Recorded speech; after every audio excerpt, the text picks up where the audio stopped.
Everyone को good afternoon. UGC net Saraswati academy में आरती और में एजुकेशन थ्योरी क्लासेस। आज की क्लास में हम बात करेंगे सेकंड अध्याय की यूनिट 7 के अंतर्गत, जो कि आप देख रहे हैं यहाँ पे देख ही सकते हैं।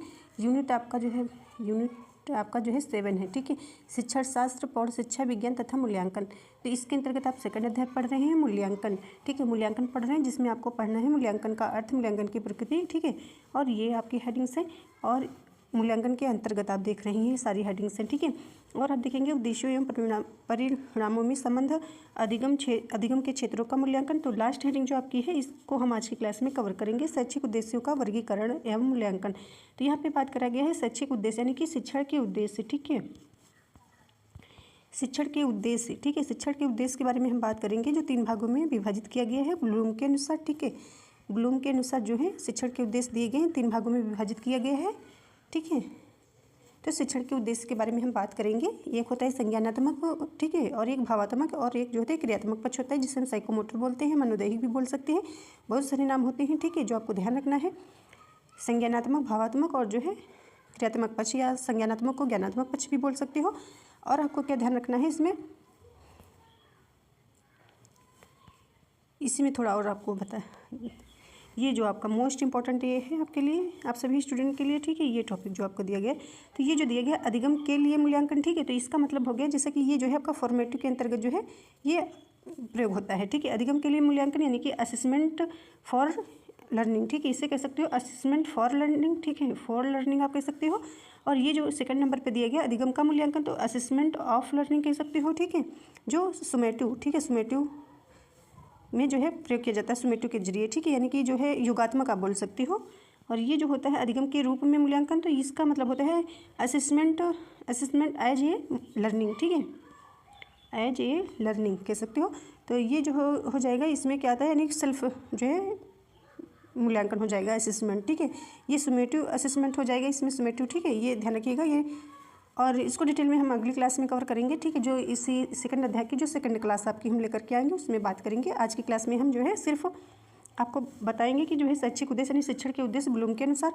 और जो यहाँ पे देख सकते हैं जो हमने पिछली क्लास में यानी कि प्रथम अध्याय में हमने आपको क्या पढ़ाया था, यानी कि यूनिट आपका जो है 7, ठीक है। और प्रथम अध्याय में आपको जो है शिक्षण के स्तर पढ़ाए थे, अदर टॉपिक भी पढ़ाए थे। तो शिक्षण का स्तर आपको ध्यान रखना है, शिक्षण का स्तर जो है 3 भागों में बटा हुआ था, तो आप सभी जानते हैं। जो बौद्धिक क्षमता पे आधारित था, ठीक है, यानी शिक्षार्थियों की बौद्धिक क्षमता पे आधारित। और यहाँ पे देख सकते हैं ये स्मृति स्तर, तो आपसे पूछा जाएगा स्मृति स्तर, तो ये आपको बताना होगा हर्बर्ट के अनुसार दिया गया है, ठीक है।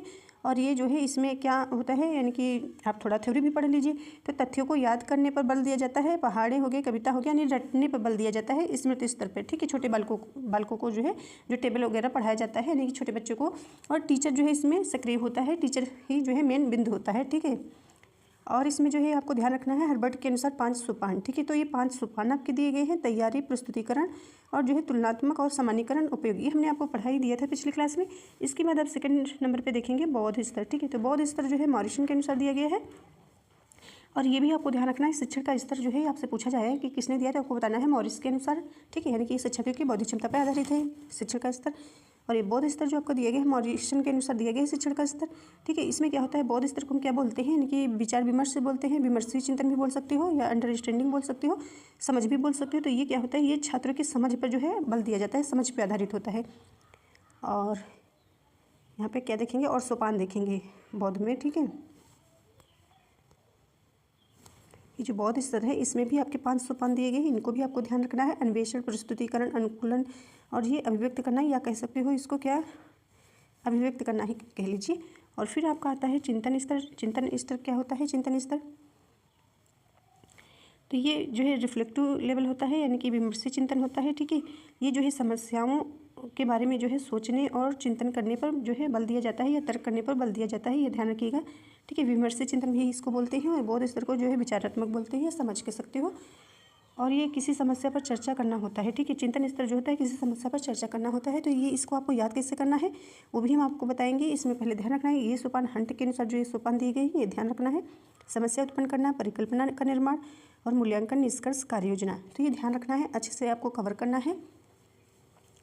ये आपसे पूछ लिया जाए हंट शिक्षण जो है मॉडल, ठीक है, तो ये भी आपको ध्यान रखना है।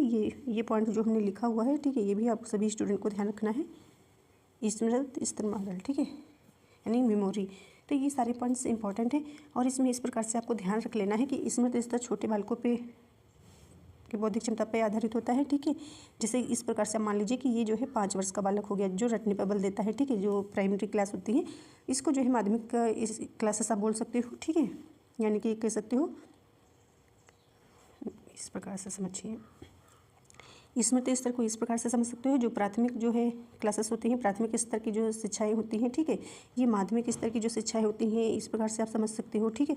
और ये जो है उच्च शिक्षा से समझ सकते हो, ठीक है, जैसे ग्रेजुएशन होता है, ठीक है।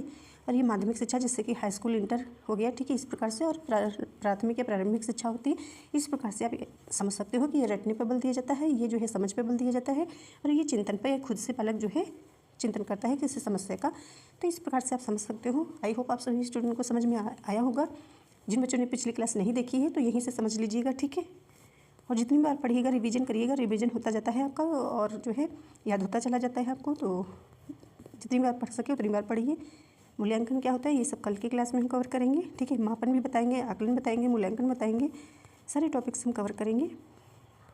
मूल्यांकन के प्रकार भी कल की क्लास में कवर करेंगे।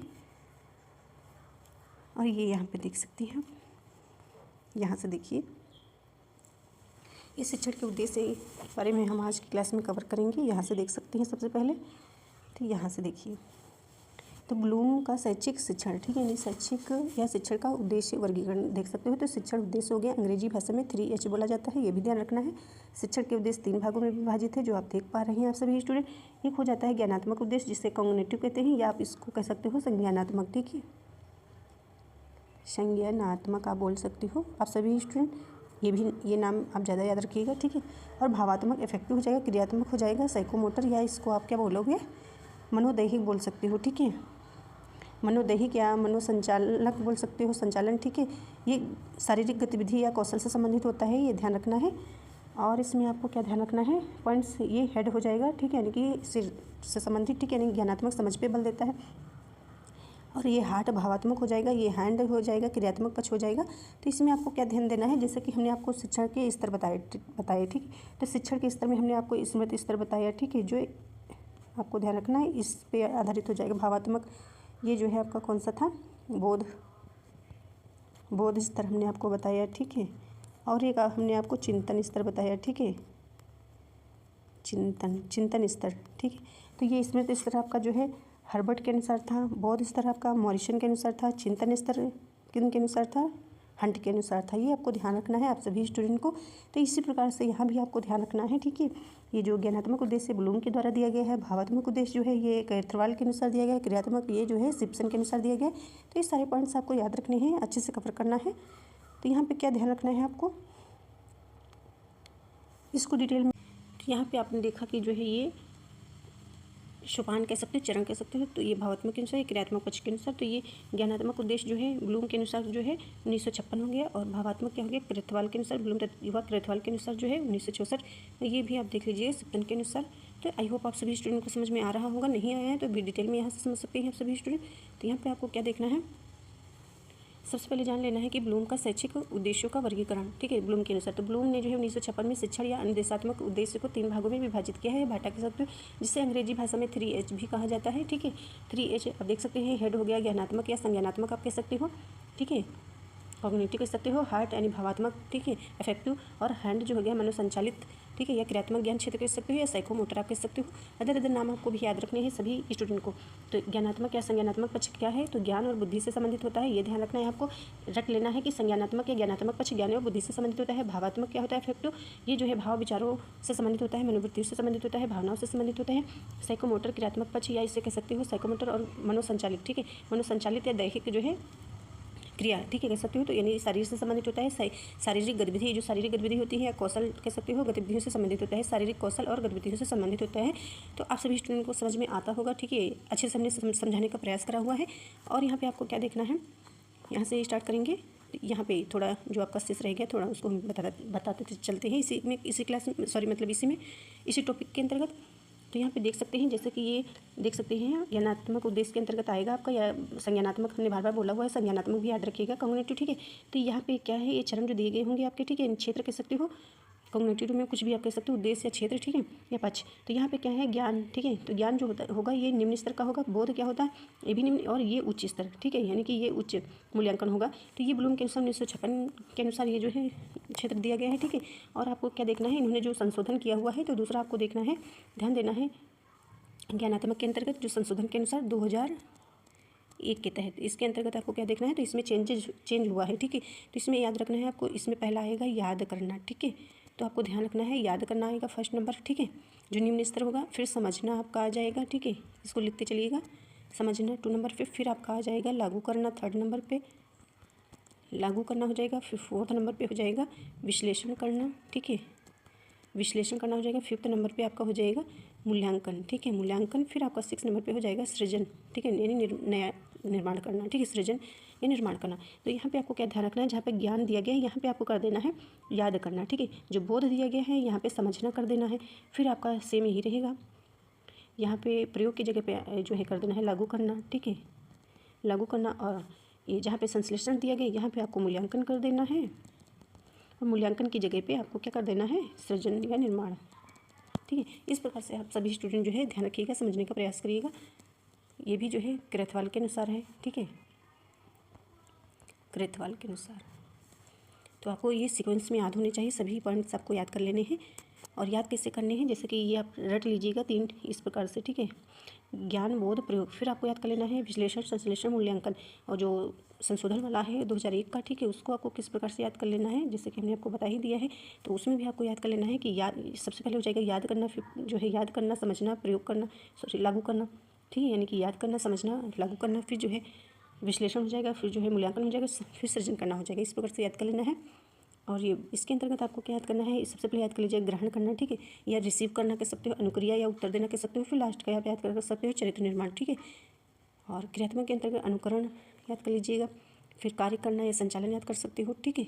इस प्रकार से आप याद कर लीजिए। आदत निर्माण, तो यह स्वाभाविकता कह सकते हो, ठीक है, या आदत कह सकते हो, अपने हिसाब से याद करिएगा। और डिटेल में जानने के लिए यहाँ से देखिएगा, संज्ञानात्मक डोमेन, यह ज्ञान, बुद्धि और मानसिक क्षमताओं से संबंधित होता है। तो आपको ध्यान रखना है, संज्ञानात्मक डोमेन ये जो है ज्ञान, बुद्धि और मानसिक क्षमताओं से संबंधित होता है। इसमें क्या होता है, संज्ञानात्मक यानी कि जो है आप ज्ञानात्मक कुछ कह सकते हो, इसमें याद करना, याद रखना, समझना, लागू करना, विश्लेषण करना, मूल्यांकन करना, बनाना शामिल होता है। तो संज्ञानात्मक के अंतर्गत इसमें आपको क्या याद रखना है, याद रखना, समझना, लागू करना, विश्लेषण करना और मूल्यांकन करना, ये सारे पॉइंट्स आपको याद रखने हैं। और यह सीखने के बौद्धिक पहलू पर जो है केंद्रित होता है। उदाहरण के लिए देख सकते हैं, किसी विषय को याद करना है, समझना या किसी समस्या को हल करने के लिए जानकारी का उपयोग करना। तो उदाहरण आपको मेन पॉइंट से उदाहरण भी देखिएगा, किसी विषय को याद करना, ठीक है, समझना, किसी समस्या को हल करना। भावात्मक के अंतर्गत देखिएगा, भावनाओं, मनोवृत्तियों, मूल्यों और रुचियों से संबंधित होता है। और इसमें क्या होता है, प्रतिक्रिया देना, यानी कि जैसे कि हमने अभी आपको बताया, ठीक है, पढ़ाया, मूल्य देना, व्यवस्थित करना, ये सारे टॉपिक्स। तो उदाहरण इसमें देखिएगा, किसी विषय में रुचि विकसित करना, यानी कि भावात्मक इसमें बालक में जो है किसी विषय में रुचि विकसित करना होता है, किसी विशेष व्यवहार को अपनाना होता है। उदाहरण यही है, उदाहरण साइकोमोटर, ठीक है, मनोसंचालित कह सकते हो, क्रियापक्ष कह सकते हो। तो ये शारीरिक कौशल और गतिविधियों से संबंधित होता है, ठीक है। और इसमें नकल, हेरफेर, सटीकता, अभिव्यक्ति और स्वाभाविक शामिल होता है। और इसमें उदाहरण देख सकते हैं, नया खेल सीखना, यानी कि साइकोमोटर, इसमें नया खेल सीखना, किसी उपकरण का उपयोग करना हो जाएगा। तो ये सारे पॉइंट्स आपके हो जाएंगे। इसके बाद आप देखिएगा, ये वही है टॉपिक आपका, इसमें ये आपको जो है क्षेत्र देखने हैं, जो चरण या सोपान आप कह सकते हो, जो पूछा जाता है आपके पेपर में, ठीक है। तो जैसे कि हमने अभी आपको बताया है, यहाँ से देखिए,